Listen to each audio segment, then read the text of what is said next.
தோழர்களே ஆரம்பிச்சிடலாம்னு நினைக்கிறேன். மணி 8, 9 ஆயிடுச்சு.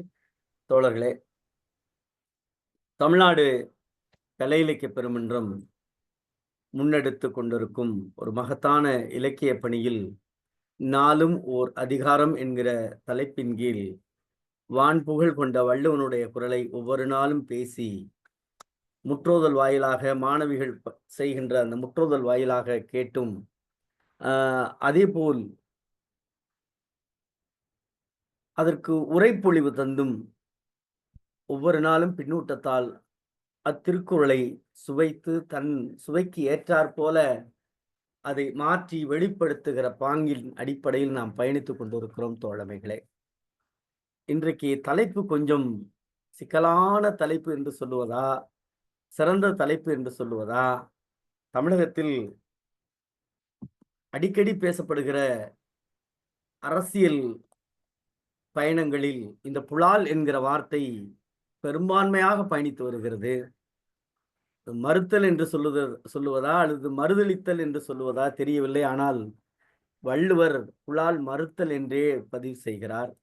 அந்த புலால் மறுத்தல் என்கிற அதிகாரத்தை நம்மோடு சொல்லுவதற்காக புதுவை பல்கலைக்கழகத்திலே இளங்கலை தமிழ் படிக்கக்கூடிய 1ஆம் ஆண்டு படிக்கக்கூடிய அருமை மாணவி அன்னலட்சுமி அவர்கள் நம்மோடு இன்றைக்கு முற்றோதல் செய்வதற்காக பயணித்திருக்கிறார்கள்.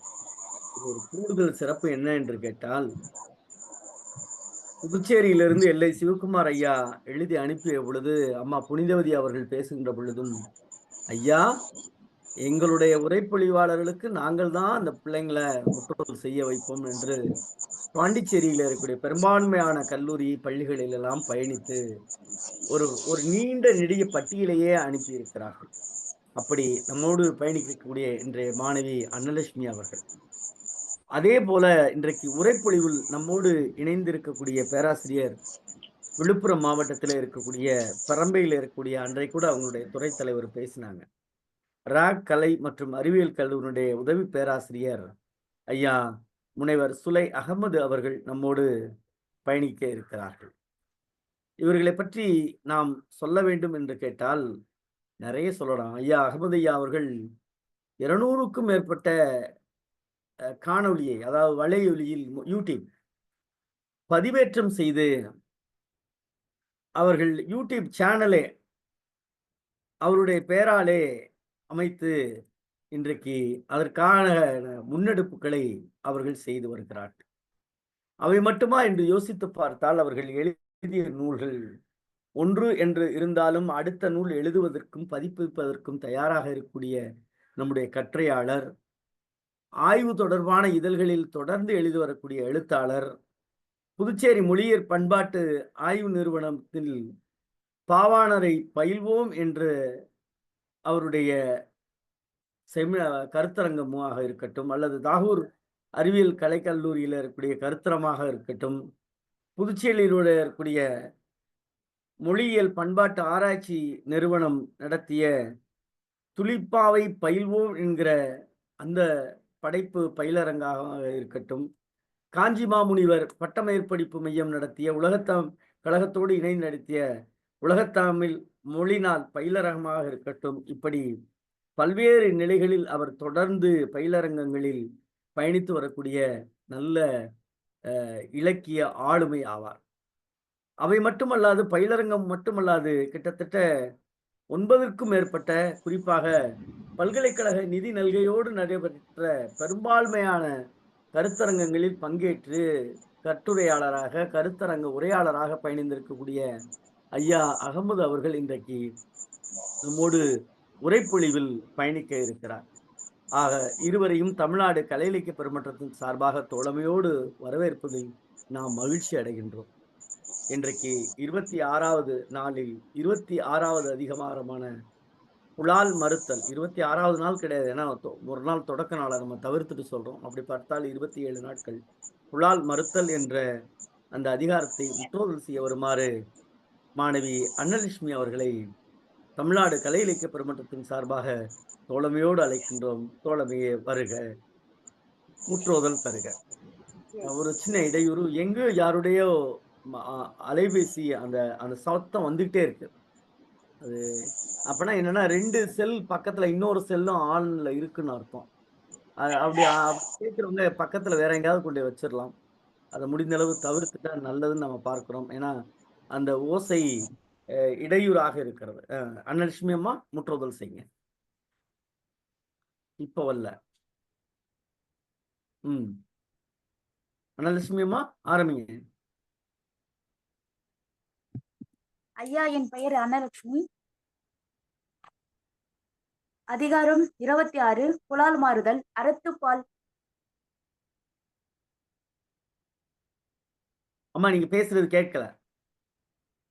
ஐயா, அறத்துப்பால் திருக்குறள் அறத்துப்பால் புலால் மாறுதல் 26 அதிகாரம் பற்றி பேச வந்தேன்.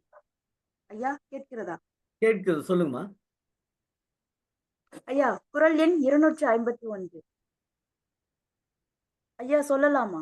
அம்மா சொல்லுங்கம்மா, சொல்லுங்கம்மா. குறள் எண் 521. தன்னுன் பெருக்கற்கத் தான்பிரின் தூணுண்பான் எங்கனும் ஆளும் அருள். 252. பொருளாட்சி போற்றாதார்க்கில்லை அருளாட்சி ஆங்கில்லை ஊன் தின்பவர்க்கு. 253.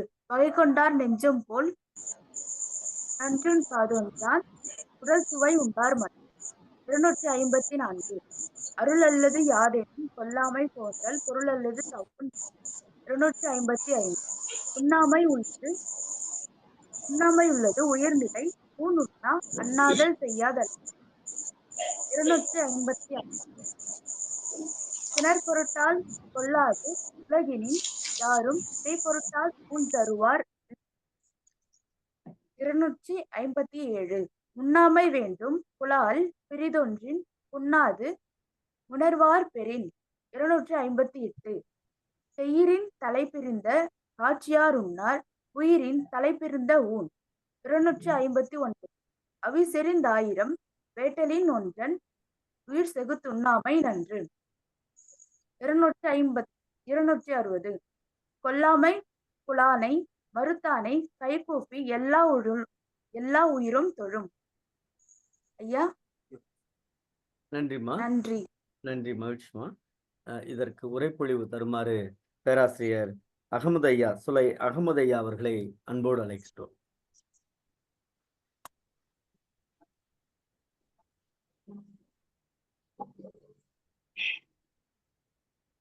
அகமது ஐயா.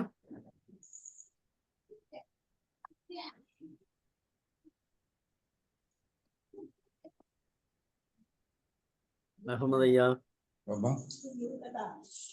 ஓகே. குழம்பு கறி எடுத்துட்டு வந்தானா குழம்பு வாங்கிட்டு வரேன்னா குழம்பு வாங்கிட்டு.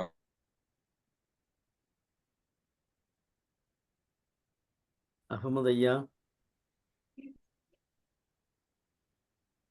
இருக்கீங்க, இணைப்புல இருக்கீங்க. சுலை அகமதுன்னு இருக்கு.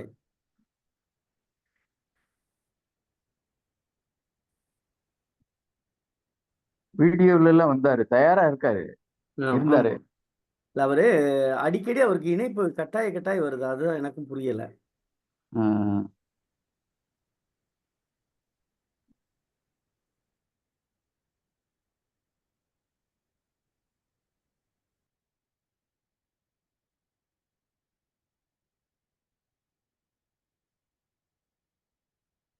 அகமது ஐயா.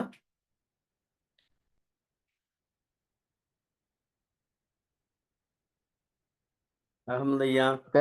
பேராசிரியரே, அவர் இணைந்த வரைக்கும் முற்றுதல் செய்த மாணவியை பற்றி கொஞ்சம் இது பண்ணலாம். அது விடுபட்டு போச்சுன்னு நினைக்கிறேன். சொல்லுங்க. இல்ல இணைஞ்சிட்டாங்க.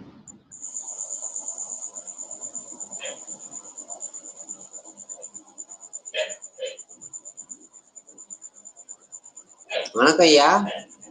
ஐயா பேசுங்க. அகமது ஐயா பேசுங்க. ஐயா கேக்குது ஐயா? கேக்குது, நீங்க பேச ஆரம்பிங்க. சரிங்க, நன்றிங்க.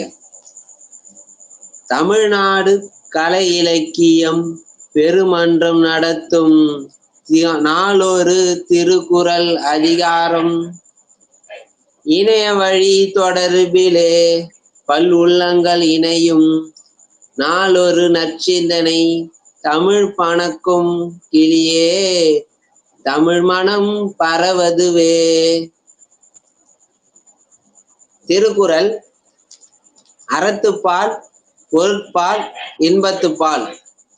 அதில் அறத்துப்பாலில் துறவற இயல் 3வது இயலாகவும், துறவற இயலில் 2வது அதிகாரமாகவும் புலால் மறுத்தல் இருக்கின்றது.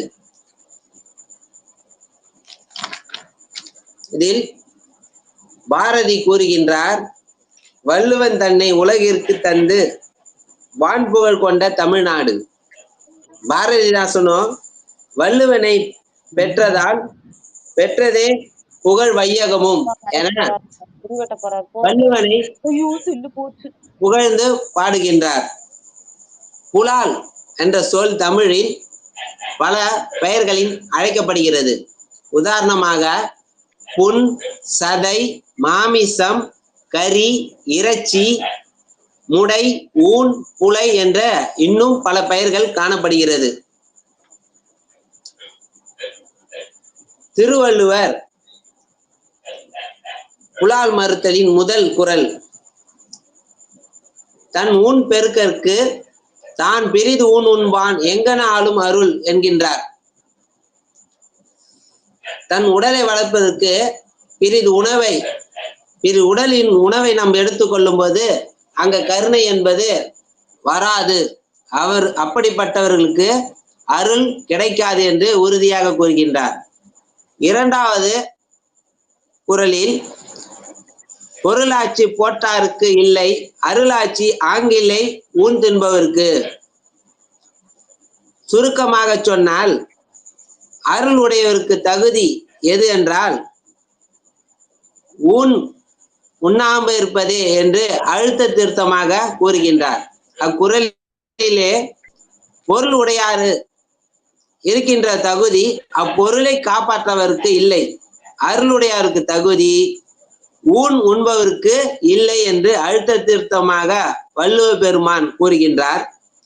3வது குறளில் படைக்கொண்டார் நெஞ்சம் போல் நன்றூக்காது ஒன்றன் உடல் சுவை உண்டார் மனம். படைக்களத்தில் நிற்பவர் மனம் கருணை நிலைக்காது. அதே போல் ஊன் உண்பவர்கள் மனமும் இருக்காது.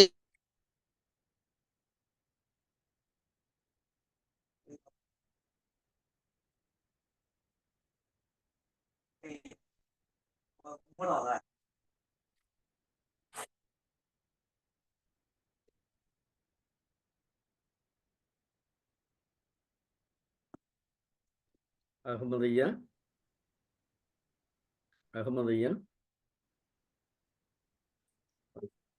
முன்னாலாவே இணையத்துல கட்டாயிட்டு தான் வந்தாங்க. கொஞ்சம் சரியான இடத்துல இருந்திருந்தா கொஞ்சம் நல்லா இருந்திருக்கும் அப்படின்னு தோணுது.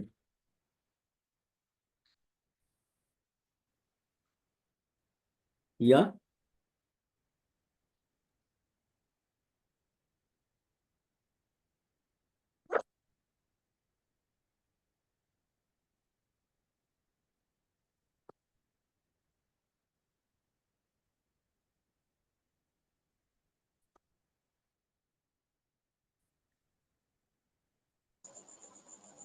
கேக்குது ஐயா? இப்பதான் ஐயா கேக்குது, பேசுங்க ஐயா. 4வது குறள், அருள் அல்லது யாதனின் கொல்லாமை கோரல், பொருள் அல்லது அவ்வுந்தினல் அப்படின்னு வள்ளுவர் பெருந்தகை கூறுகின்றார். கொல்லா நெறி அருளே, அவ்வுயிரை கொல்லுவது அருள் இல்லை, அருள் இல்லாத தன்மை என்று வள்ளுவர் கூறுகின்றார். அப்படி கொண்ட ஊனை உண்ணுதல் செயல் என்று கூறுகின்றார். இதே வள்ளுவரை போல வள்ளலாரும் திருவருப்பா அகவலில் பாத்தீங்கன்னா 967வது அடியில் கொல்ல என்று கூறுகின்றார். வள்ளுவரை போல் வள்ளலாரும் இந்த கருத்துக்கு ஒத்து போகின்றார். அது மட்டும் இல்லாமல் வள்ளலார் வாழ்வில் நிகழ்ந்த ஒரு நிகழ்ச்சியை காணலாம். சேரி தலைவர் ஒருத்தர் அமாவாசை ஒருத்தர் இருந்தார். அவர் இறந்த மாடுகளை உண்ணும் வழக்கத்தில் இருந்தார். இதை கண்ட வள்ளலார் அவரை இறந்த மாடுகளை உண்ணக்கூடாது, அதை புதைக்க வேண்டும் என்று அழுத்த திருத்தமாக கூறினார். ஆனால் அவரோ எழுமையில் இருந்த காரணத்தால், என் தினம் நாளைக்கு செலவு என்ன செய்வது, எட்டனா தேவைப்படுமே என்று கூறினார். அதற்கு வள்ளல் பெருமான் மஞ்சள் துணியை ஒன்று கொண்டு வா சொல்லிட்டு அதில் எட்டனா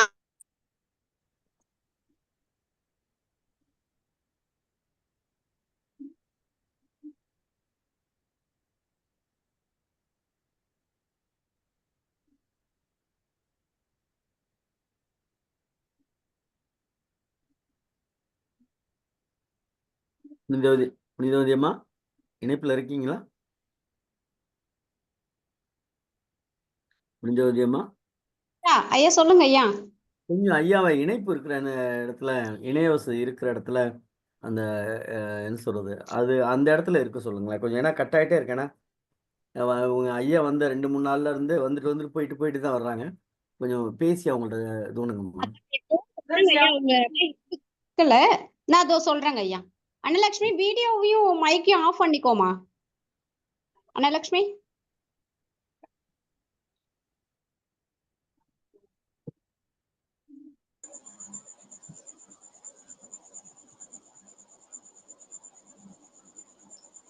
ஐயா கேக்குதா? கேக்குதுயா. ஏன் இணைய வழி கொஞ்சம் குறைவாக இல்லதா? நீங்க கொஞ்சம் பொறுத்து கொள்ளுமாறு கேட்கின்றேன். நல்லா போடுங்க. சரிங்க. அந்த அம்மாவை என்பவர் வறுமையில் இருந்த காரணத்தால் அந்த ஊனை தின்று அவர் வாழ்ந்து வந்தார். வள்ளல் பெருமானோ மஞ்சள் துணியில் அவருக்கு எட்டனா ஒன்றை முடிச்சியாக போட்டு ஒரு மரப்பட்டியில் வைத்து கொடுத்தார். நாளும் அவருக்கு அந்த பெட்டியை திறந்து பார்த்தவுடன் அவருக்கு எட்டனா கிடைத்தது. அதனால் அவர் ஊன் உண்ணாமல் அந்த மாட்டையும் புதைக்கும் வழக்கத்தை கொண்டு வந்தார். இதே போன்று வள்ளுவர் பெருமான் 5ஆம் குறளில் கூறுகின்றார், உண்ணாமை உள்ளது உயர்நிலை ஊன் உண்ண அண்ணாத்தல் செய்யாது அலறு.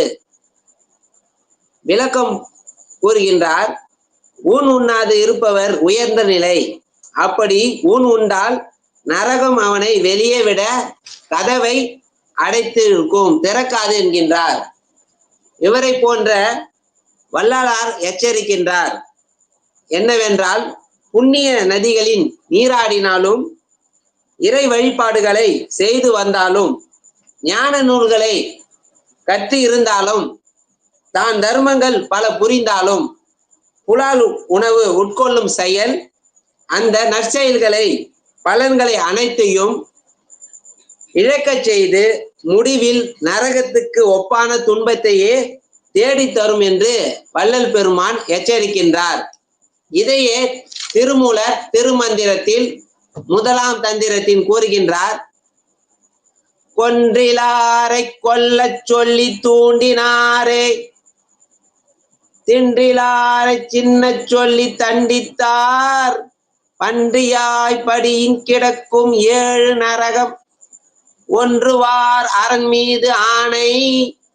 இந்த பாடல் வரிகளில் மாமிச உண்ண வேண்டிய பிற உயிர்களை கொலை செய்பவனை காட்டிலும் அதனை கொல்லும் என சொல்பவர் நரகம் செல்கின்றார். மாமிச உணவு உண்ண மருத்துவரை உண்ணு என்று பயங்காட்டி துன்புறுத்தி உண்ண செய்பவர் நரகம் போவார் என்று குறிப்பிடுகின்றார். அடுத்த வரியில் 7 பிறப்புகளும் சாக்காடையில் உழலும் பன்றியாய் பிறந்து மீண்டும் நரகம் புகுவார். இது சிவன் மேல் ஆணை என்று திருமூலர் கூறுகின்றார். நாக்கிற்கு அடிமையாக கிடைக்கின்ற இந்த மனித பிறவியை மாமிசத்தை உண்டு அதை வீணடித்து மீண்டும் மீண்டும் பன்றியாக பிறக்க ஆயத்தமாவது ஒரு பகுத்த அறிவாளரின் செய்யும் செயலா இது திருமூலர் கூறுகின்றார். இதே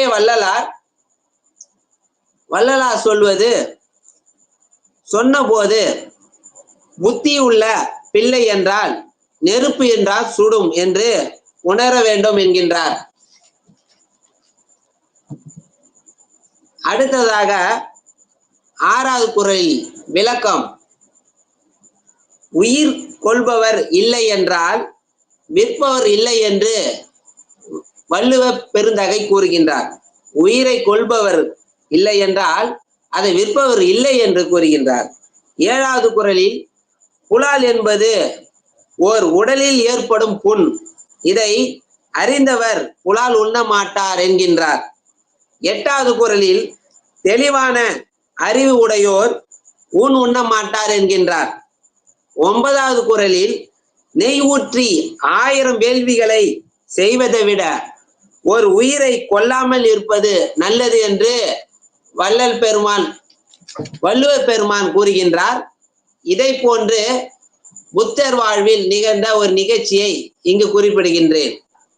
கவிமணி ஆசிய ஜோதி நூலில் புத்தர் பெருமான் வாழ்ந்த ஒரு பகுதியை கூறுகின்றார். புத்தர் வாழ்வில் நடந்த ஒரு நிகழ்வு. உயிர் கொலை செய்வதை புத்தர் கண்டித்தார். கானகத்தில் புத்தர் நடந்து செல்லும் போது ஏராளமான ஆடுகளை ஒரு இடையன் மேய்த்து செல்வதை பார்த்தார் புத்தர். மன்னன் பிம்பிசாரர் வேள்வி பலியிடுவதற்காக அவை அழைத்து செல்லப்படுகிறது என்பதை அறிந்து கொண்டார்.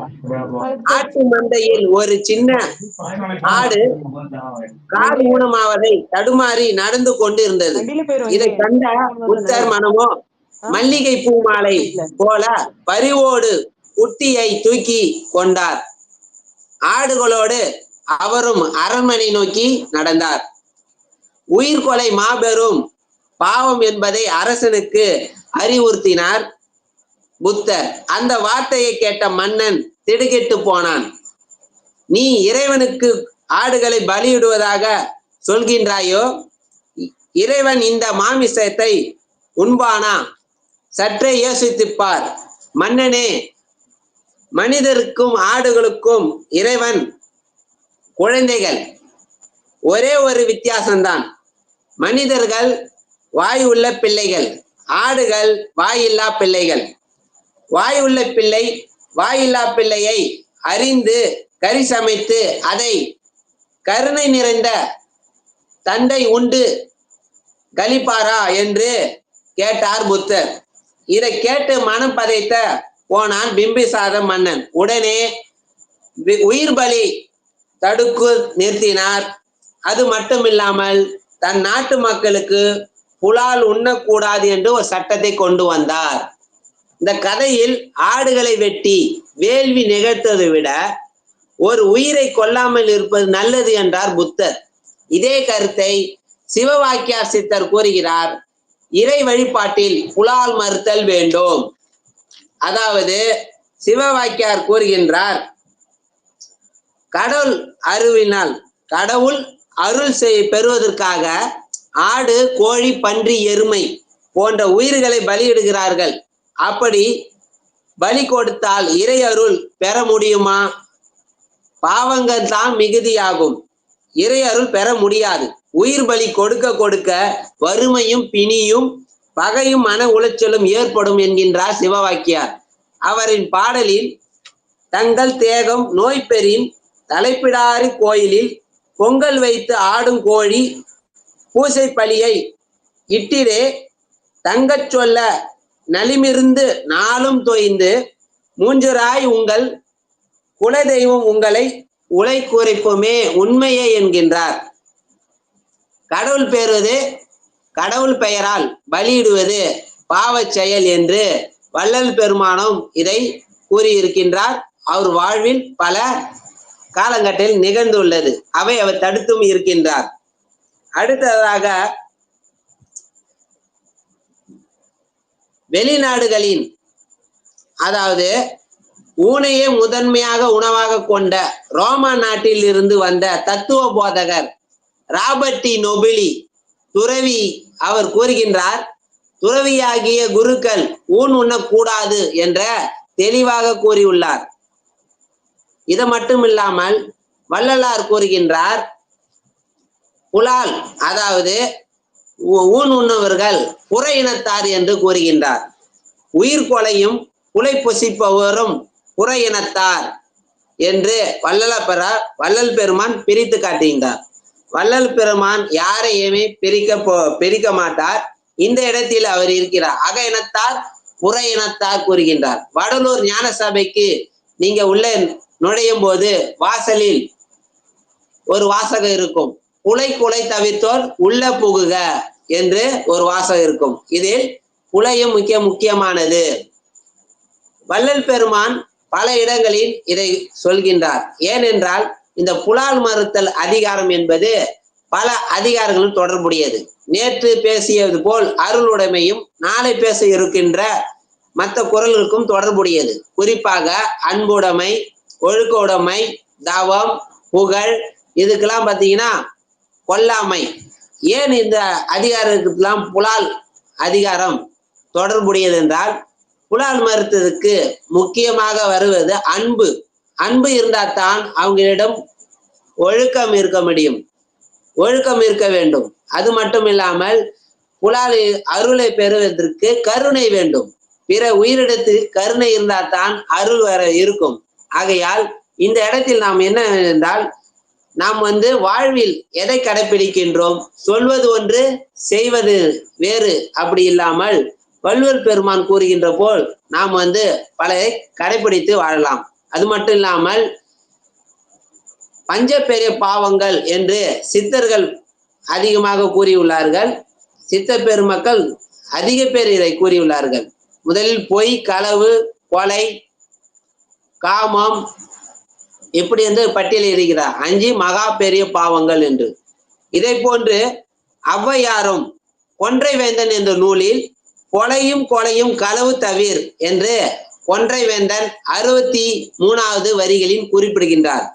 கொலையும் புலையும் களவும் தவிர்க்க வேண்டும் என்று ஔவையார் கூறுகின்றார். இதை மட்டும் இல்லாமல் பல்வேறு தமிழ் சான்றோர்களும் இவை கூறுகின்றார்கள். இன்று நம் சமுதாயத்தில், குறிப்பாக இந்தியா நாட்டில், இந்த இந்திய திருநாட்டில் நாகாலாந்து உள்ள மாநிலத்தில் இந்தியாவிலே அதிகமாக புலால் உண்பவர்கள் இருக்கின்ற மாநிலமாக இருக்கிறது. கிட்டத்தட்ட 100 விழுக்காடுக்கு 98 விழுக்காடுகள் அதிகமாக புலாலை உண்ணுகின்றார்கள். அப்படி இருக்கிறவர்களுக்கு இரக்கம், கருணை, அன்பு, இதை போன்ற திருக்குறள் அங்க சென்றதா? திருக்குறளுக்கு அங்க மொழிபெயர்க்கப்பட்டுள்ளதா? திருக்குறள் அங்க மக்களின் உலாவி இருக்கிறதா? திருக்குறளை பற்றி அவங்க மறந்துட்டாங்களா என்ற ஐயம்லாம் இருக்கிறது. அது மட்டும் இல்லாமல் வள்ளுவர் பெருமான் கூறுகின்றார், இறுதியாக கொல்லால் புலாலை மறுத்தானை கைகூப்பி எல்லா உயிரும் தொழும் என்கின்றார் 10வது குறளில். அதாவது கொலை செய்யாமலும் புலால் உண்ணாமலும் வாழும் உயர்ந்த பண்பாளனை எல்லா உயிர்களும் கைகூப்பி தொழும், தெய்வமாக நினைத்து போற்றும் என்று கூறுகின்றார். இறுதியாக நான் கூறுவது என்னவென்றால், நாம் எத்தனையோ திருக்குறளை நாம் படிச்சு இருக்கின்றோம், மனப்பாடம் பண்ணி இருக்கின்றோம். 1330 குறள்கள் இருக்கிறது, 33 அதிகாரம் இருக்கிறது. நமக்கு எத்தனை குறள்கள் தெரியும் என்று முக்கியம் இல்லை. ஒரு குறள் போன்று நம்ம வாழ்ந்து காட்டல் தான் நன்றி. ஆகையால் இந்த குறள் போன்று நம்ம என்ன செய்ய வேண்டும், நம் வாழ்வை ஒழிக்க வேண்டும், நம் வாழ்க்கையில் பின்பற்ற வேண்டும். அதாவது சொல்வது வேறு செய்வது வேறாக இல்லாமல் அது வாழ்வில் நடைமுறைப்படுத்த வேண்டும். நான் இந்த அதிகாரம் எடுத்த காரணம் என்னவென்றால், சொல் உண்டு செயல் உண்டு, அப்படி இல்லாமல் இரண்டும் ஒரே நேர்கோட்டில் இருந்து நான் பயணிக்கின்றேன் வாழ்க்கையில்.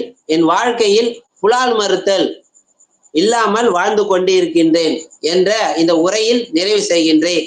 நன்றி, வணக்கம். நன்றி உரை புரிவாளர் அவர்களே.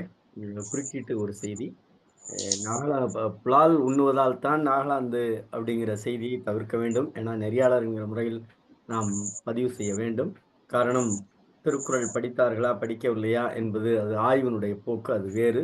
ஆனால் புலால் உண்பதால் தான் இப்படி ஒரு சூழல் என்கிற ஒரு ஒரு கட்டமைப்பு செய்தியை நாம் இந்த குழுவினுடைய கலை இலக்கிய பெருமன்றத்தினுடைய இலக்கிய குழுவினுடைய ஒருங்கிணைப்பாளர் என்கிற முறையில் அதை நீக்கம் செய்ய வேண்டும் என கேட்டுக்கொண்டு வழக்கம் போல பின்னூட்டத்தை தொடக்கி வைக்கிற கவிஞர் ரவீந்திர பாரதி அவர்கள்.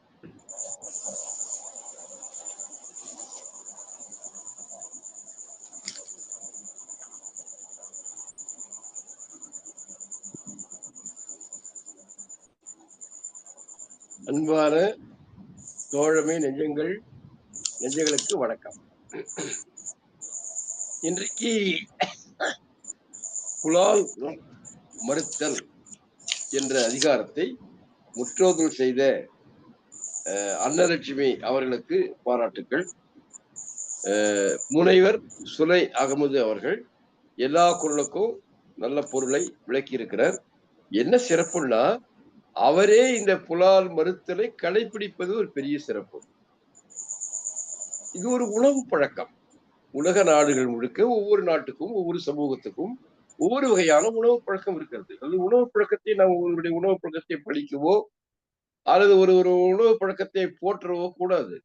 அது அந்தந்த நாட்டுக்குரிய தட்பவெப்பநிலை, உணவு விளைச்சலினுடைய சூழல், மக்களுடைய வாழ்வியல் முறைகள், இதை பயன்படுத்திதான், இதை பொறுத்துதான் உணவு பழக்கம் அமைகிறது. அப்ப இந்த புலால் உண்ணுதல் என்பது காலகாலமாக வந்திருக்கிறது. சங்க இலக்கியத்துல இந்த புலால் உண்பதும் கள்ளு உண்பதும் விருந்தினுடைய மிக சிறப்பாக கொண்டாடப்படுகிறது. புலவர்கள் வள்ளல்களை நோக்கி வந்தால் அந்த மாளிகையிலே அந்த புலவர்களுக்கு கள்ளும் மீனும் இறைச்சியும் பக்குவப்படுத்தி உண்பதுதான், கொடுப்பதுதான் ஒரு மரபாக இருந்திருக்கிறது. சமூக மாறுதலுக்கு ஏற்ப கருத்துகள் மாறுகின்றன. சங்க இலக்கிய காலத்தில் பெருமையாக விருந்தாக ஒரு உணவு பழக்கமாக கொள்ளப்பட்ட கள்ளும் உணவு பழக்கமாக கொள்ளப்பட்ட புலாலும் வள்ளுவர் காலத்தில் மறுக்கப்படுகிறது. ஒரு சமூக மாறுதலில் இது ஒரு பௌத்தமும் சமணமும் தான் இந்த புலால் மறுத்தலை, சைவ உணவு பழக்கத்தை மக்களிலே அதிகம் பரப்பியது. வேத இலக்கியங்களிலெல்லாம் வேள்விகளில் ஆடு மாடுகளை குதிரைகளை பலியிட்டு அவி உணவாக தேவர்களுக்கு வேள்வியின் மூலம் வழங்கியிருக்கிறார். அவர்கள் புலாலை உண்டவர்கள், வேத மரபு. ஆனால் பௌத்த சமணம் ஆகிய அவைதீக மரபுகள் வைதீக மரபுகளுக்கு எதிராக உயிர்கொலை பாவம் என்றும் உயிர்கொலை செய்யக்கூடாது என்றும், எப்பா ஒரு வெட்டினா புண்ணு வருது இல்லையா, காயம் ஏற்படுது இல்லையா, அந்த புண்ணை போய் சாப்பிடலாமா நீ அப்படின்னு வள்ளுவர் குரல்ல கேட்கிறாரு. அப்போ கால மாறுதல்ல அந்த பௌத்த சமண சமய கருத்துகள் புலால் மறுத்தலை கொல்லாமை என்கிற ஒரு உயிர் இரக்கத்தோடு தொடர்புடையதாக இது மாறுகிறது. அதனாலதான் இவரு வலியுறுத்துகிறார் இந்த புலால் உண்ணாமை கள்ளுண்ணாமை என்ற அதிகாரம்னா, இந்த தனிச்சத்துடைமை வளர வளர உபரி பொருள் மருதனத்திலே உபரி பொருள் அதிகமாக ஆடம்பர வாழ்க்கை மேலோங்குகிறது. இளைஞர்கள் எல்லாம் அதிகமாக குடித்துவிட்டு சமூக பொருட்பற்று சமூகத்திலே ஒரு மோசமான சூழல் நெருக்கடி ஏற்படுகிறது. அந்த சமயத்திலே கள் உண்ணக்கூடாது என்ற ஒரு சிந்தனை வருகிறது. அப்ப சமூகத்தின் தேவை கருதி கள்ளுண்ணாமை என்ற அதிகாரத்தை வள்ளுவர் இருக்கிறார். அதே போல இந்த உயிர்கொலை, அளவுக்கு மீறிய ஒரு கருணை, அளவுக்கு மீறிய ஒரு இரக்கம், அந்த இரக்கத்தின் காரணமாகத்தான் இந்த சமண பௌத்த சமயங்கள் புலால் மறுத்தலை அதிகமாக சொல்லுகின்றன. பின்னாடி சைவ வைணவம் போன்ற இந்து மத சமயங்கள் எல்லாம் இதை சுவீகரித்துக் கொண்டன. யார்கிட்ட இருந்து? சமண பௌத்த சமயத்துக்கிட்ட இருந்து இந்த புலால் மறுத்தலை தாங்கள் எடுத்துக்கொண்டு அந்த மதங்களை ஒன்றுமில்லாமல் செய்து விட்டனது வரலாறு. இருக்கட்டும். இந்த புலால் மறுத்தல் என்ற ஒரு அதிகாரம் அன்றைய சமூக தேவையை கருதி எழுதப்பட்டது. இந்த புலால் மறுத்தலுக்கு எங்க குடும்பத்துக்கும் ஒரு மிகப்பெரிய ஒரு உறவு இருக்கிறது. அதை நான் சொல்லித்தான் ஆகணும். நான் 4வது 5வது படித்துக் கொண்டிருக்கிற பொழுது எனது தந்தையார் உடல்நிலை சரியில்லாமல் ஒரு 30 வயது அவருக்கு அப்போ வேலூரிலே உள்ள கிறித்துவ மருத்துவக் கல்லூரி மருத்துவமனையிலே சேர்கிறார். அவர் உடம்பெல்லாம் நல்லாயிட்ட பிறகு பண நெருக்கடி, அவரை நல்லா ஆயிட்டு வீட்டுக்கு போட்டு அனுப்பிச்சிடுறாங்க. ஆனா பேருந்துக்கு வர்றதுக்கு காசு இல்ல, சாப்பிடுறதுக்கு காசு இல்ல, பசி வந்து மயங்கி சாலையிலே விழுந்து விடுகிறார். ஒரு பெரியவர் அவரை எடுத்து, அவரை தூக்கி, அவருக்கு உணவளித்து, சிற்றுண்டி அளித்து, அவரை கூட்டிட்டு வந்து பக்கத்துல ஒரு நூலகம் இருக்கிறது. அந்த நூலகத்துல உட்கார வைத்து அவரை அமைதிப்படுத்தி இருக்கிறார். அப்பொழுது அந்த நூலகத்துல எங்க அப்பா கொஞ்சம் வாசிப்பு பழக்கம் உண்டு அவருக்கு. அந்த காலத்துல 5வது படித்தவர். திருக்குறளை எடுத்து படிச்சிருக்காரு பாருங்க. திருக்குறள் புரட்டும்போது புலால் உண்ணாமை வந்திருக்குது. இந்த புலால் உண்ணாமையை படித்துவிட்டு அன்றைக்கே ஒரு முடிவெடுக்கிறார். இனி நான் புலால் உண்ணுவதில்லை. அவர் சாகிற வரைக்கும் அவர் புலால் உண்ணாமல தான் இருந்தார். வீட்ல அவருக்குன்னு தனி ஒரு தட்டு. நாங்க வீட்ல அ இறைச்சி கறி செய்யும்போது, அதுக்கு முன்னாடி அவருக்கு சாப்பாடு போட்டுருவாங்க. சாப்பாடு போட்டு முடிச்சுட்டு அதுக்கப்புறம் தான் நாங்கலாம் உணவு உண்ணுவோம். அவர் இறந்த பிறகு அவர் நினைவாக நான் ஒரு கொஞ்ச காலம் ஒரு 5 ஆண்டு காலம் நானு புலால் உண்ணாம இருந்தேன். அது என்னாச்சுன்னா, எங்க ஆசிரியர் என்ன பண்ணாரு, வீட்ல ஒரு விருந்து வச்சார். விருந்து வச்சு, "டேய் ஏன்டா நீ சாப்பிட மாட்டேன்னு?" கேட்டாரு. அப்ப ஐயா எங்க அப்பாவுடைய நினைவாக நான் சாப்பிடாம இருக்கிறேன் அப்படின்னேன். "டேய் நானும் உங்க அப்பன் தான்டா வாய திறடான்னாரு." வாய திறந்து ஒரு மீன் துண்ட போட்டுட்டார். அதனால ஆசிரியர் அந்த விரதத்தை முறியடித்து விட்டார். அதனால நான் புலால் உண்ணக்கூடிய ஆளாக மாறிட்டேன். இருந்தாலும் இப்ப வந்து புலால்லாம் சாப்பிடுறதே கிடையாது. எப்பயோ ஒரு தடவ வந்து ஆனால் இது ஒரு உணவு பழக்கம். இத ஒரு பெருசா நாம எதிர்க்கிறதோ, அல்லது பெருசா பாராட்டுறதோ தேவையில்லை. அவர் காலத்துல இத மிகுந்த இரக்க உணர்வு காரணமாக, அருள் நோக்கின் காரணமாக துறவறவியல்ல இத வச்சிருக்கிறாங்க. இந்த புலால் உண்ணாமைய வச்சிருக்கிறாங்க. நல்ல அதிகாரம். அப்ப நம்ம வரலாற்று கண்ணோட்டத்தோடு, அது சமூகத்துக்கு தேவையான கருத்துக்களை வள்ளுவர் சொல்லியிருக்கிறார் என்று பார்த்து, நாம் அமைதி கொள்ள வேண்டும் என்று கருதுகிறேன். நம்ம நாடும் ஒரு அதிகாரம் சிறப்பாக ஓடிக்கொண்டிருக்கிறது.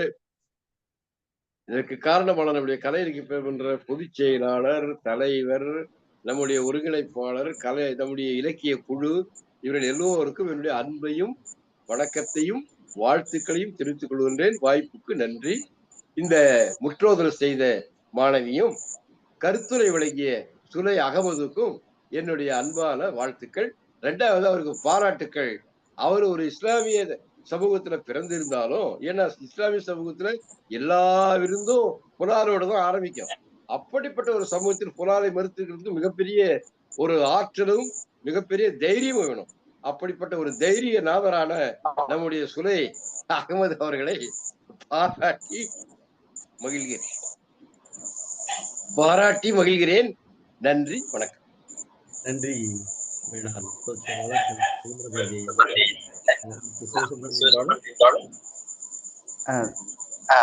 அன்பான அன்பான தோழர்கள்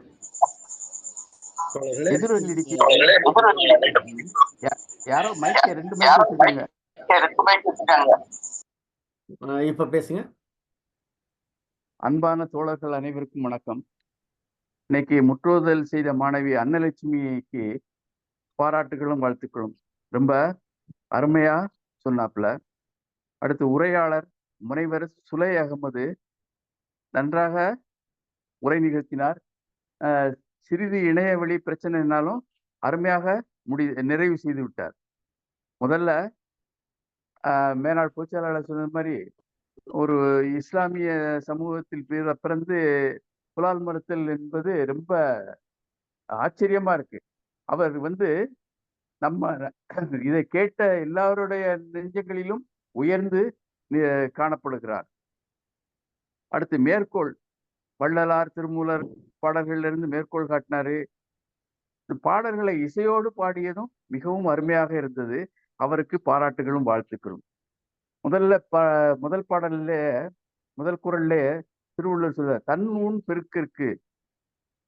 ஆனா புலால் சாப்பிடுறவங்க கூட ரொம்ப பருத்துதான் இருப்பாங்க. புலால் சாப்பிடாதவங்களும் பருத்து இருக்காங்க, பாக்குறோம். அது உடல்வாகுன்னு நினைக்கிறேன். கொன்று உண்பது, உயிரினங்களை கொன்று உண்பது அது பிணத்தை உண்பது மாதிரிதான்.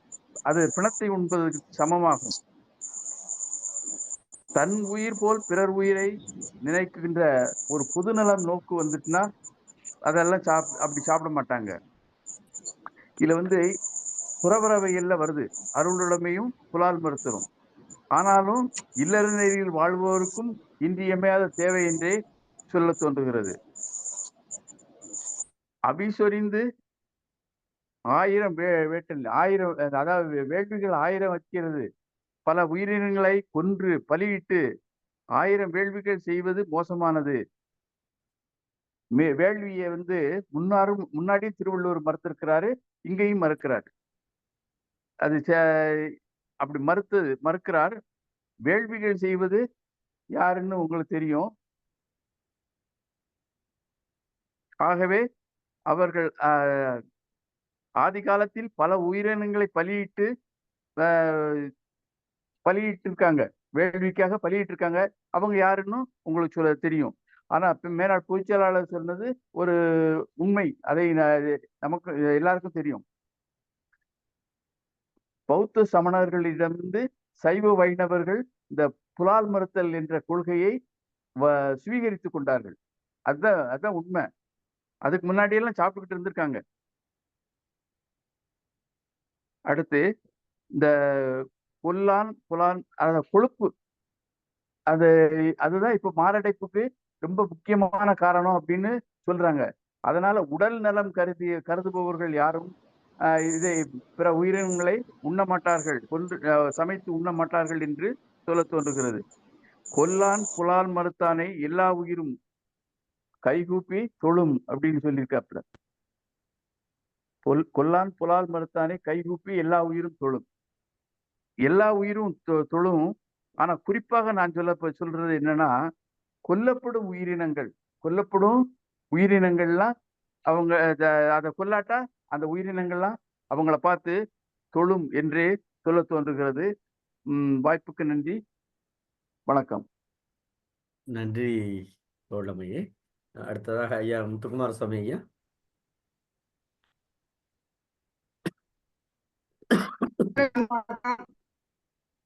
திருக்குறள் செய்த அன்னலட்சுமி அவர்கள் மிகவும் சிறப்பாக மொழி வழங்கிய சுலைமான் அவர்களும் நிறைய உரை நிகழ்த்தினார்கள். மிகவும் சிறப்பாக இருந்தது. ஆரம்பத்தில், அதாவது தொடக்கத்தில் முருகன் சொன்னது போல இந்த அதிகாரத்தை எப்படி எடுப்பது அப்படின்னு சொன்னது போல இப்ப அதனுடைய போக்கு அப்படித்தான் இருக்கிறது. இருந்தாலும் இந்த அதிகாரத்தின் முன்னே குழாய்களை சொல்லும் போது பொருளை காக்க வேண்டும், பொருளை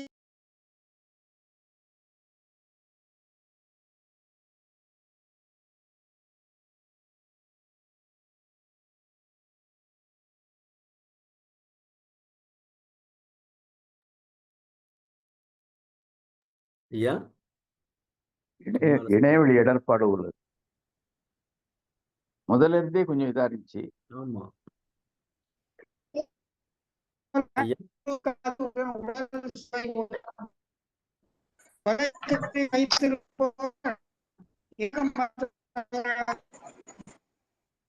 உயிரின் உடலை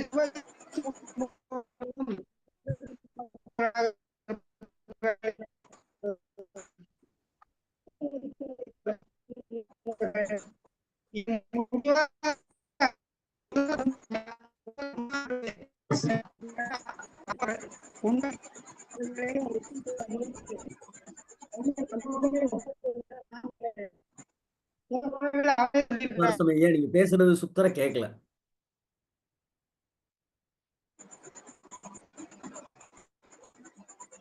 முத்துக்குமாரசாமி ஐயா நீங்க என்ன சொல்றீங்கன்னே கேட்கல.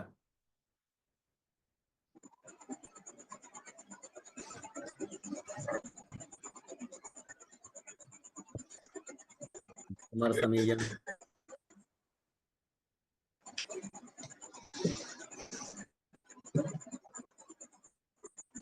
குமாரசாமி ஐயா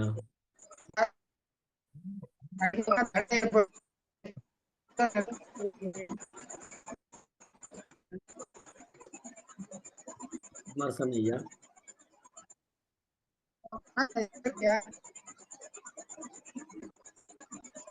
நன்றி.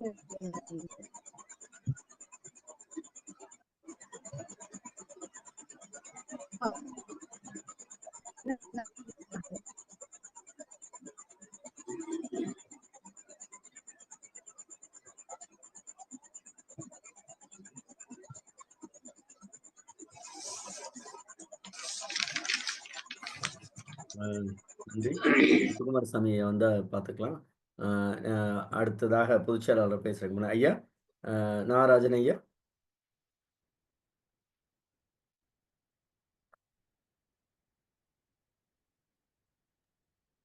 அனைவருக்கும் இனிய மாலை வணக்கம். வணக்கம். முதற்கண் நேற்றைக்கு வகுப்புக்கு வராமைக்கு முதற்கண் எல்லோரும் பொறுத்தரலணும். நேற்றைக்கு மாவட்ட அளவுல திருக்குறள்ல முதன்மை பெற்றதற்காக அழைப்பு கொடுத்திருந்தாங்க. அலுவலகத்துக்கு போயிட்டேன். என்ன காரணம்னா, நம்ம தொடர் கருத்தரங்கங்கள்ல இங்க நான் இந்த வகுப்புகள்ல பங்கேற்பது உங்களுடைய வாழ்த்துகள் எல்லாம் தான். உங்களுக்கு தான் இது. இந்த மன்றத்துக்கு தான் அந்த வாகை என்பது பதிந்து மகிழ்ச்சி அடைகின்றேன். இன்றைக்கு ஐயா பேசும்போது அடுத்த அதிகாரத்துல வர்ற கைகூப்பி தொழுதல் தான் நினைச்சுக்கிட்டேன். இப்ப ஐயா சொன்னாங்க, எல்லா உயிரும் கைகூப்பி தொழும் அப்படிங்கிறத சொன்னாங்க 10வது குறள்ல. அடுத்த அதிகாரத்திலையும் கைகூப்பி தொழும் என்று சொன்ன திருக்குறளை தான் இழையோடிச்சு நெஞ்சுக்குள்ளார. ஆகையினால நாளைய வகுப்பை இன்றைக்கே கனவு கண்டு கொண்டிருக்கிறேன். அதே நேரத்துல இந்த மன்றத்தினுடைய செயல்பாட்டுக்கு முக்கிய மைல்கல்லாக ஐயாவினுடைய உரை ரொம்ப நிறைவா இருந்தது. செறிவாகவும் நிறைவாகவும் உள்ளத்தின் உறைவாகவும் இருந்தது. அதுதானே அகமது. நம்மை பொறுத்தளவில் பேசியவர் மட்டும் அகமது இல்லை. நமக்கு உள்ளத்துக்குள்ளாரே இருந்து இன்பத்தை மதுவாக தருவது தானே. ஐயா 5 ஆண்டுகள் அப்பாவுக்காக விட்டுட்டேன். அப்போ அவருக்கு நாவில் அந்த மது ஊறி இருக்கும், அந்த நினைவிலே மது ஊறி இருக்கும். இருந்தாலும் அப்பாவுக்காக விட்டுட்டாங்க.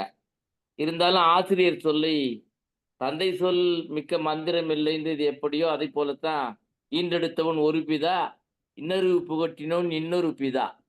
ஆகையினால் அந்த தந்தை வாயத்தர நானும் அப்பாதான்னு போட்ட பொழுது தலைவர் மகிழ்ந்தாரா இல்லையா? இப்போ நான் கூட தான் அல்வாவை நினைச்சு மகிழ்வேன். டயபெட்டிக்கு பார்க்கலாம் அல்வாவை அல்லவா? நாம் என்ன பண்ண முடியும்? கண்ணார காண்பதெல்லாம் கண்களுக்கு சொந்தமில்லை. அது சொன்னோம்னா சிவசுப்பிரமணிய ஐயா பெரிய அவையில் சின்ன பிள்ளைகள் இப்படித்தான் காதலை பேசுவாங்கன்னு சொல்லிடுவாங்க. இருந்தாலும் அகமதுவாய் செவித்தேனை ஊற்றிய உங்களுக்கு நன்றியை பாராட்டுகின்றேன். முருகன் ஐயாவிற்கு ஒன்றை பதிய ஆசைப்படுகிறேன். இங்கேருந்து விருதுநகர் மாவட்டத்துக்கு விருது பெற செல்ல இருக்கிறேன். மாநில அளவில் நான் விருது பெற வேண்டும் என்றால் தமிழ் கடவுளின் வாழ்த்து வேண்டாம். உங்களுடைய வாழ்த்துக்கள் என்னை வாழ வைக்கும். வாய்ப்புக்கு நன்றி. இனிய உரை, அற்புதமான உரை. அல்லாஹ் கருணையினாலே அவன் ஓப்பது அல்லாஹ் ஓப்பது நான் ஓப்பது என்று குர்ஆன் சொல்லுகிறது. ஆகையினால இஸ்ராத் தோழனே நன்றியோடு வணங்குகின்றேன். வாழி நீ வீர். சைவ சித்தாந்த புலவர் இப்ராஹிம் அவருடைய மாணவன் நான். மறுபடியும் சொல்லுகிறேன், சைவ சித்தாந்த புலவர் இப்ராஹிம் அவருடைய மாணவர் நான்.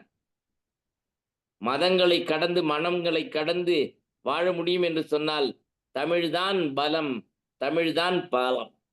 ஆகையினால நன்றியோடு வணங்கி உங்கள் உரைக்கு செவி சாய்க்கின்றேன். புவி சாய்கின்றது. நன்றியோடு விடைபெறுகின்றேன். நன்றி, வணக்கம். நன்றி அகமது. நன்றி நாகராஜன் ஐயா. நீங்க திருக்குறள்ல மாவட்ட அளவில், மாநில அளவில், ஏன்னா உங்களுடைய நல்ல புலமையை பார்க்கின்ற பொழுது அதற்கு தகுதியானவர் நீங்க. இன்றைக்கெல்லாம் விருதுகளும் பதவிகளும் சிபாரிசின் அடிப்படையிலே நிர்ணயம் செய்யப்படுகிற இந்த காலத்தில் உங்களுடைய செயல்பாட்டின் இன்னும் சரியாக சொல்ல வேணா. நீங்கள் இணையத்தில் எல்லாரும் பார்த்துட்டு இருக்காங்க, பேசும்போதே தெரியும். இதில் எதையும் நீங்கள் பார்த்து பேசுறதில்ல. நீங்கள் தொடக்க நாள்ல இருந்து நம்ம பார்க்குறோம். எந்த பின்குறிப்பும் எந்த துண்டுச்சீட்டும் இல்லாமல் பேசுகிற ஒரு ஒரு துடுக்கான தமிழர் நீங்கள். அதனால் நீங்கள் சரியாக அந்த விருதுக்கு தேர்ந்தெடுக்கப்பட்டீர்கள். அதற்காக நம்முடைய மாநிலத்தினுடைய பொதுச் செயலாளர் அங்கே விருதுநகர் மாவட்டம் தான், அந்த மாவட்டத்தினுடைய ஆட்சித்தலைவர் இந்த நிகழ்ச்சியை நடத்துகிற விருதுநகர் மாவட்டத்தினுடைய ஆட்சித்தலைவரும் நம்முடைய இந்த நிகழ்ச்சியை தொடக்கி வச்சது அவங்க தான். அவங்களுடைய செயல்பாடு தான், அவங்களும் நம்முடைய பொதுச் செயலாளர் முன்னெடுக்கிற முயற்சி தான் இது. அந்த கரிசல் இலக்கிய கழகம்னு இருக்கக்கூடிய அந்த இலக்கிய கழகத்துல மாவட்ட ஆட்சித்தலைவர் தலைவர் நம்முடைய பொதுச் செயலாளர் தான் ஐக்கிய செயலர்.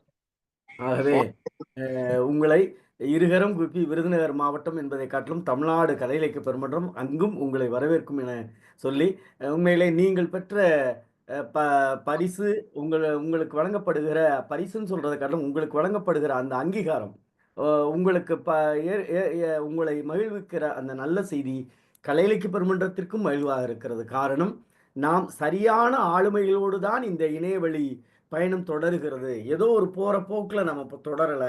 இதுல இருக்கக்கூடிய ஆளுமைகள் நல்ல செறிவான நிறைவான கருத்துக்களோடு பயணிக்கிற நல்ல இலக்கிய திருக்குறளில் முழுமையாக, உங்கள்கிட்ட திருக்குறளை விட்டா எனக்கு ஒரு மிகப்பெரிய ஆசை, உங்களை ஒரு 2 மணி நேரம் 3 மணி நேரம் திருக்குறளை மட்டும் பேச விட்டு கேட்கணும், அப்படி ஒரு ஆசை உண்டு. ஆகவே உங்களுக்கு விருது என்பது நம்முடைய பெருமன்றத்தின் சார்பாக நெஞ்சமிழ்ந்த வாழ்த்துக்களையும் பாராட்டுகளையும் சொல்லி நிறைவாக நம்முடைய தமிழ்நாடு கலைகளுக்கு, அதற்கு முன்பாக அகமது ஐயா எதுவும் சொல்றீங்களா? சொல்லுங்க ஐயா. ஏதாவது நீங்க சொல்ல விரும்புறீங்களா? நிறைவு பகுதிக்கு வந்துட்டோம். நான் என்ன சொல்லுவது ஐயா, இப்ப இருக்கிற நம்ம புலால் உண்ணாமை என்பது ஒரு உயிரை கொல்லாமை, சரிங்களா? அத அறிஞர்களும் தமிழ் ஆசிரியர்களும் கட்டாயமா வாழ்க்கையில் பின்பற்ற வேண்டும். ஏனென்றால் எதிர்கால இளைஞர்களும் தமிழ் சமுதாயமும் ஒரு நல்ல அறத்தை நோக்கி செல்லும் என்று நிறைவு செய்கின்றன. நன்றி. அது உங்களுடைய கருத்தாக இருக்கிறது. ஏற்றுக்கொள்பவர்கள் ஏற்றுக்கொள்ளட்டும், அதை மறுப்பவர்கள் மறுக்கட்டும். ஏனென்று கேட்டால் கவிஞர் ரவீந்திர பாரதியை சொன்ன அந்த செய்தி தான்.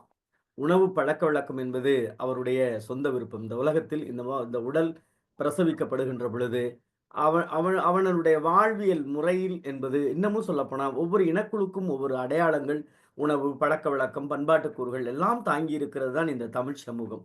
அது அவருடைய விருப்பம் என நாமும் அந்த கருத்தை வழிமொழிந்து நிறைவாக நம்முடைய தமிழ்நாடு கலை இலக்கிய பெருமன்றத்துடைய பொதுச் செயலாளர் போற்றுதலுக்குரிய மருத்துவர், தோழமை மிக்க மருத்துவர் ஆரம்பியாங்க.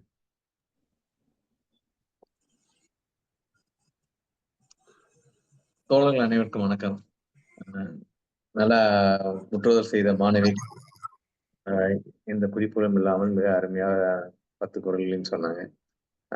சுலை அகமது அவர்கள் ஒரு இஸ்லாமியரா இருந்தாலும் கூட இந்த குலான் மறுத்தலை எடுத்துக்கொண்டு அவர் உணர்வுபூர்வமாக அவரே அந்த மாதிரியான ஒரு இதோடு பேசியது இன்றைய தினம் அருமையா இருந்தது.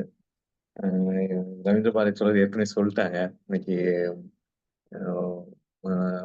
இந்த மனித குல வளர்ச்சியில் புலால் உண்ண ஆரம்பித்ததுக்கு அப்புறம்தான் மூளை வளர்ச்சி அதிகமாக இருந்தது என்றதெல்லாம் ஒரு கருத்தாக இருக்கிறது. இப்போதும் கூட இதுல நம்ம இப்போ உயிர் கொல்லாமை அதான் முக்கியமா இருக்கு. அப்படின்னா தாவரங்களுக்கு உயிர் இல்லையா, அதை நம்ம கொல்லலையா அப்படின்ற ஒரு கேள்வியும் வரும். இப்போ உணவு பழக்கங்கள்ல நிறைய பழக்கங்கள் இருக்கு.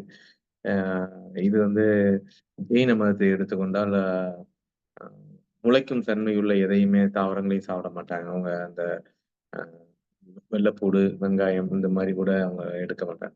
அதுக்கப்புறம் ஃப்ரூட்டேரியன் ஒருத்தவங்க இருக்காங்க, பழங்களை மட்டும் சாப்பிட்றவங்க. லாக்டோ ஆக்டோரியன் இருக்காங்க. ஆக்டோரியன்னா அந்த முட்டை சாப்பிட்றவங்க. லாக்டோ அப்படின்றது பால். நீங்க தேன் சைவத்துல வருமா அசைவத்துல வருமா அப்படின்றதெல்லாம் வாதங்கள்லாம் இருக்கு. வெஜ் வீகன் சொல்லுவாங்க, பியூர் வெஜ். அது அவங்க தேன் கூட சாப்பிட மாட்டாங்க, இந்த வீகன் அப்படின்னு சொல்றவங்க. அப்படி பல்வேறு பழக்கங்கள் இருக்குது. ஆனாலும் இன்னைக்கு இப்ப சமீபத்தில் நடக்கும் இந்த உணவு திருவிழா கூட இப்போ ஒரு சர்ச்சை வந்தது. மாட்டு இறைச்சி வைக்கல அப்படின்னு அவரு நீலம் பண்பாட்டு மையத்துல சொல்லியிருந்தாங்க. அதை மறுத்து கூட சொல்லியிருக்காங்க, இது வைக்கிறோம்ன்ற. அது உணவு பழக்கம் அந்தந்த இது. ஆனால் இந்த புலால் உணவு நமக்கு புரதத்தை நிறைவு செய்வதாக இருக்கிறது. இன்றைய அளவில் மிகப்பெரிய ஏற்றத்தாழ்வு உணவில் இருக்கிறது என்றால் இந்த புரதம். அமெரிக்கர்கள் அவர்களுக்கு 1 கிராம் நம்ம 1 கிலோவுக்கு 1 கிராம் நம்ம வெயிட் எவ்வளவு இருக்கோமோ அது தகுந்த 1 கிராம் எடுக்க வேண்டும். 60 கிலோ இருந்தால் 60 கிராம் புரோட்டீன் எடுக்க வேண்டும். அந்த புரத இன்டேக்ன்றது இந்தியர்களை பொறுத்த வரைக்கும் 0.0003 கிராம் தான் நாம் எடுக்கிறோம். அதனால நமக்கு புரதம் குறைபாடு நம்மகிட்ட இருக்கு. இதெல்லாம் இன்றைய நிலை. ஆனால் இந்த வள்ளுவம் எதை வலியுறுத்துகிறது என்றால், அந்த ஒரு உயிர் கொள்ளாமை துறவறத்தில் உயிராபிமானம், மனிதாபிமானம் என்பதை தாண்டி உயிர்களின் மேலெல்லாம் அன்போடு இருத்தல். அதனால புலால் சாப்பிட்டுதான் உடம்பு வளர்க்கணுமா அப்படின்றதெல்லாம் கேள்வியாவே வைக்கிறார். அப்படி இல்லை. தாவரங்கள்ல இருந்து வரக்கூடிய புரதத்திலிருந்தும் நாம் எடுத்துக்கொள்ளலாம். ஆனா இன்றைய உலகம் வந்து எப்படி இருக்குன்னா, இன்னைக்கு உள்ள 70% விவசாயம் வந்து அந்த லைவ் ஸ்டாக்ன்னு சொல்லுவாங்க. ஆடு, மாடுகளுக்கான தீவனமாகத்தான் பயன்படுது.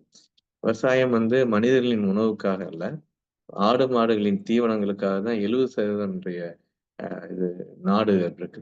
சுற்றுச்சூழலை பொறுத்தவரைக்கும் கூட நம்ம ஊன் உண்ணாமை தான் சரியானதாக இருக்கு. ஏன்னா மீத்தேன் வாயு வந்து ஊன் சாப்பிட்ட கறி, மாமிசம் சாப்பிட்டதுக்கு அப்புறம் அதிகமாக வெளிப்படும். இதெல்லாம் இன்றைய சூழலில் இருந்தாலும் கூட நம்ம அந்த அவருடைய உயிரபிமான சிந்தனைகளை கொல்லாமை என்ற கருத்தில் மிக அருமையாக அவரோட வலியுறுத்த விரும்பி ஒவ்வொரு இடத்திலும் மிக அருமையான இந்த 10 குறள்களிலும் மிக காத்திரமாக இந்த ஊன் உண்ணாமையை பல்வேறு உதாரணங்களோடு விளக்கியிருக்கிறார்.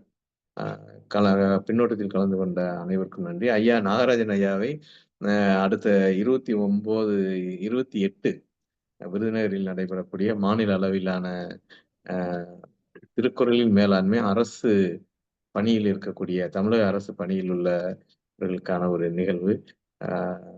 இவர் நம்முடைய ஆட்சியர் வந்து திருக்குறளின் மீது மிகப்பெரிய காதல் கொண்டவர். அதனால அந்த மாணவர்களுக்கான தலைப்பு தீரா காதல் திருக்குறள்னு வைப்பாரு. திருக்குறளை தோழர் என்று சொல்வார். நீங்கள் ஒரு தோழன் உங்களுக்கு என்னென்னவெல்லாம் உங்களுக்கு செய்வாரோ அதை போல அவர் ஒரு படமும் போட்டிருப்பார். திருவள்ளுவர் நடந்து வருவார். ஒரு கை வந்து மாணவர்கள், ஒரு 4-5 மாணவர்கள் இருப்பாங்க, அவங்க மேல அந்த கை இருக்கும். இன்னொரு கை இந்த பக்கம் மாணவிகள் இருப்பாங்க, அவங்க மேல கை இருக்கும். திருவள்ளுவர் நடந்து வர்ற மாதிரி ஒரு பிரம்மாண்டமா கம்பீரமா நடந்து வர்ற மாதிரி ஒரு படம் போட்டு தீரா காதல் திருக்குறள்பாரு. திருவள்ளுவரை ஒரு தோழராக நாம்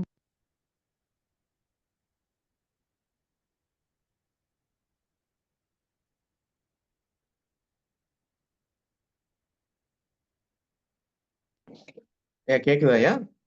இப்பதான் கேக்குது பொதுச் செயலாளரே. எனவே நாகராஜன் ஐயாவை விருதுநகர் மாவட்டம் மிக ஆவலோடு எதிர்பார்க்கிறது. அன்றைய தினம் கலையிலக்கிய பருவத்திலிருந்தும் நமது ஆட்கள் வர இருப்பாங்க. ஐயாவை வருக வருக என வரவேற்கிறேன். நன்றி அனைவருக்கும். நன்றி பொதுச் செயலாளர் அவர்களே. நாளை நிகழ்வுக்கு போயிடலாமா?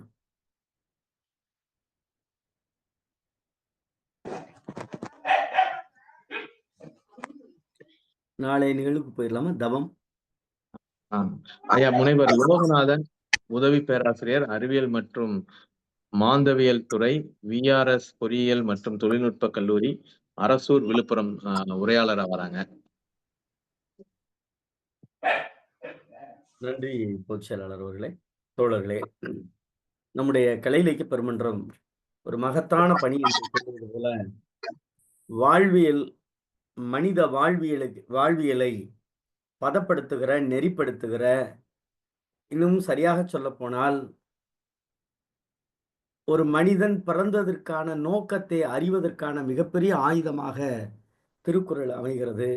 அதில் ஒவ்வொரு அதிகாரமாக பகுத்திருந்தாலும் கருத்தியல் என்பது அதோடு சென்றால்தான் அந்த அதிகாரம் சிறப்புறும். அந்த அடிப்படையில் இன்றைய கருத்தியல் என்பது ஒரு சிலருக்கு மாறுபாடாக இருந்தாலும், ஆனால் ஐயா நாகராஜன் ஐயா சொன்னது போல உடலியல் கூறு, ஐயா சிவசுப்பிரமணியன் சொன்னது போல உடல் எந்த உபாதையும் இருக்கணும் இல்லை அப்படின்னா, இன்னும் சரியா சொல்லணும்னா ஒரு 40 வயசை கடந்துட்டாவே சைவத்துக்கு வந்துட்டோம்னா நல்லதுதான். அசைவத்தை தவிர்த்துட்டா உடம்புக்கு எந்த தொந்தரவும் இருக்காது, நைட்டுக்கு நிம்மதியாக தூங்க முடியும். இது இயற்கை, மனிதனுடைய இயற்கை.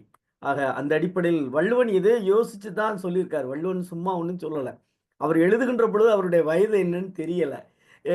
அதெல்லாம் நம்ம எல்லாத்தையும் யோசிக்கணும். ஏன்னா ஒரு கருத்து பிறக்குதுன்னா படைப்பாளனுடைய வயது, மனம், சூழல் எல்லாத்தையும் உற்று நோக்கணும். ஆக இந்த அதிகாரம் எழுதுகின்ற பொழுது வள்ளுவனுடைய வயது, அவனுடைய சூழல், அவனுடைய சிந்தனை எப்படி என்பதையும் ஆய்வு அடிப்படையில் நாம் இதை எதிர்கொள்ள வேண்டும் என்று சொல்லி, தோழர்களே, கலை இலக்கிய பெருமன்றம் நாளை தினம் வான்புகழ் கொண்ட வள்ளுவனுடைய அதிகாரத்தோடு இரவு 8 மணிக்கு உங்களோடு தமிழ்நாடு கலை இலக்கிய பெருமன்றம் நன்றியும் வாழ்த்துக்கள்.